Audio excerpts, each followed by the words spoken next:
Ready? Start. As it appears, the High Court has taken exception to the fact that the application was moved when the second judge was allotted the roster to deal with the application under section 438 CRPC.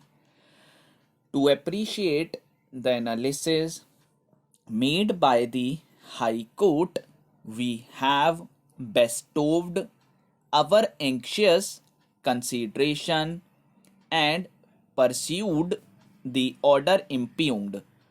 As far as the distinction drawn by the High Court passed in a perverse manner, excluding the relevant matters and considering the extraneous matters which deserves to be lancinated in exercise of supervisory jurisdiction to nullify the same, and the other which is fundamentally and absolutely situation based for cancelling the order of bail because of violation of the terms and conditions of the order granting bail and other supervising circumstances.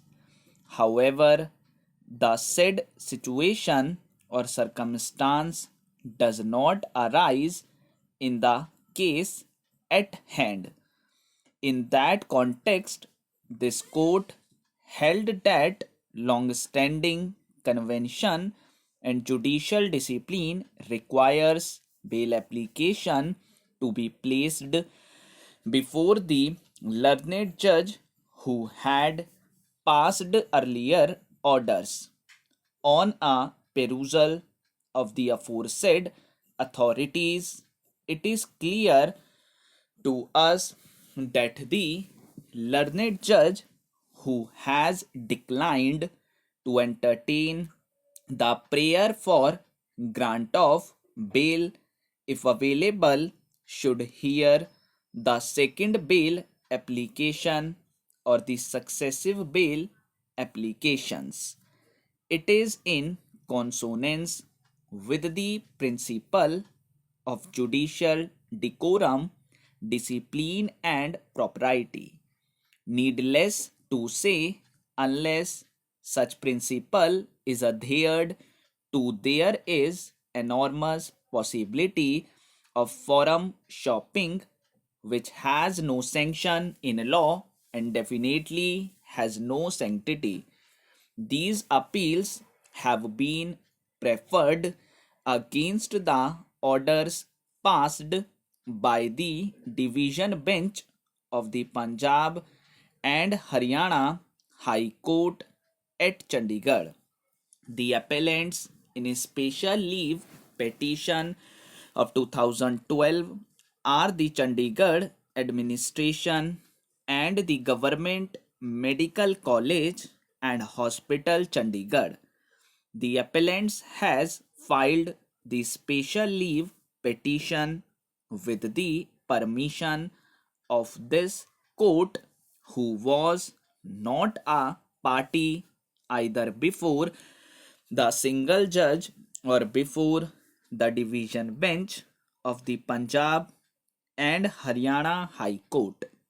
Leave to file special leave petition was granted in considering the grievances expressed by the said appellant, contending that in the event of the impugned orders of the division bench being implemented, her chance of getting admission to the course of MBBS for the academic year 2014-15 under the non-resident India category would be impugned. The present impugned orders of the division bench came to be passed.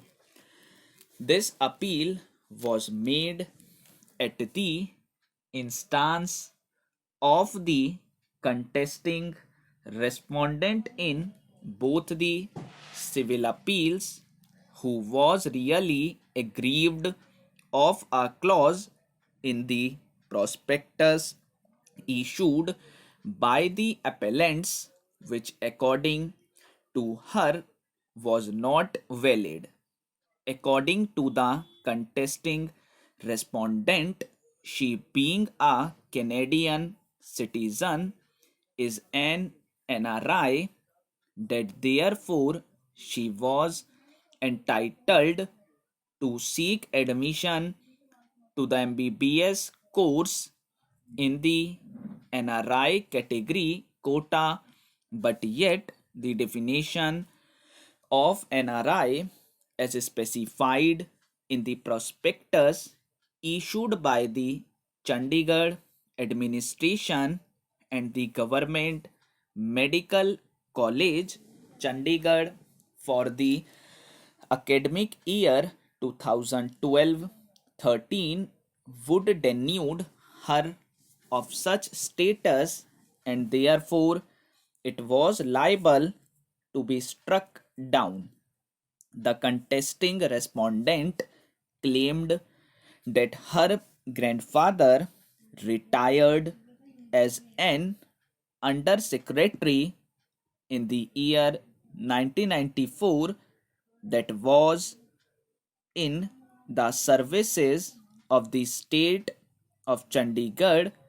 He resided in a government house from 1964 to 1983 and shifted to another government accommodation provided by the Chandigarh administration from 1983 to 1993.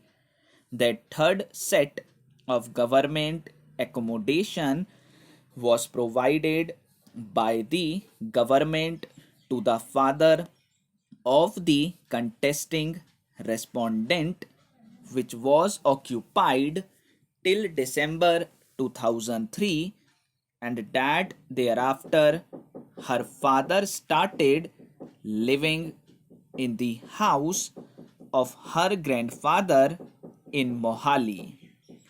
The contesting respondent claimed that she passed as a regular student from Mohali, that the prescription contained in paragraph 2 of the prospectus providing for eligibility and merit for NRI seats for MBBS course, stipulating that the grandparents or parents of the candidates should be resident of Chandigarh for a minimum period of 5 years at any time since the origin of Chandigarh, and should have immovable property in her name in Chandigarh for the last at least 5 years,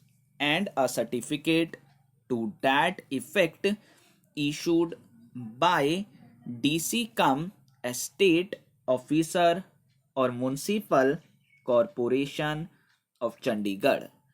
It was on that footing that a challenge came to be made by the contesting respondent in the High Court in CWP number 1423 of 2011. The learned single judge by order held that the impugned clause was totally impracticable, illegal, illogical, and declared as such. However, the learned single judge went further into the question as to whether the contesting respondent can be granted admission.